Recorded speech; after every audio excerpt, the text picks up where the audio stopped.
Nagbigay ng matapang na pahayag si Abra na dapat daw magpasalamat ang lahat ng rapper sa Pinas sa flip top at sa nagtatag nito na si Enigma. Dahil di umano, kung wala ang mga ito, ay marahil hindi ganun kalakas ang rap music sa ating bansa. Lahat ng MC, kahit hindi nagbabattle, dapat lahat ng rapper, hands down sa flip top at ibigay yung flowers niya. Talaga. Real talk. Self-explanatory. Nice. Arik, shoutouts Arik, Kuya Kev, buong flip top staff, lahat ng flip top MCs, tsaka sulat-sulat ka na.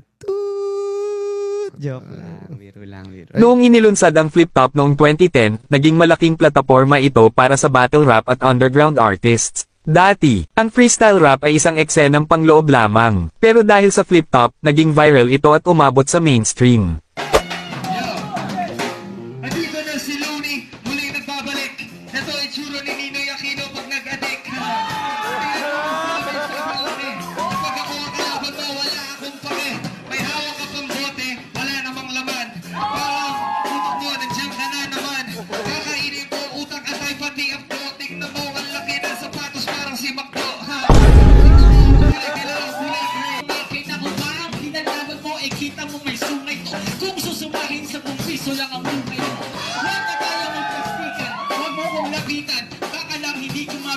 Ilagay ang batas sa aking mga kamay at ang araw na to ay maging araw ng patay.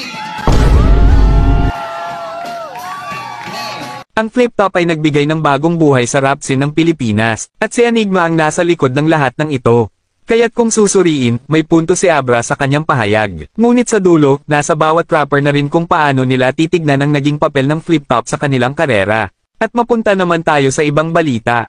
Ang rap battle diss track sa pagitan ni Abra at Shi ay isa sa mga inaabangang sagupaan sa OPM rap ngayon. Pero dahil sa matagal na katahimikan ni Shi, hindi pa malinaw kung may kasunod pang sagot o tapos na ang laban para sa kanya. Ano kaya ang susunod niyang hakbang? Magpapasabog ba siya ng panibagong diss track o pipiliin niyang hindi na sumagot? Ang sigurado lang, patuloy itong pinag-uusapan ng rap community at lahat ay naghihintay kung paano matatapos ang laban na ito. Wala din eh. Madali kasi si Ugok eh. Ang ganda sana kung 30 seconds to video game. Maganda sana kung inayos niya eh. Hindi ko naman siya pinagmamadali. Wala eh. Kakatamad tuloy. Wala na akong gana.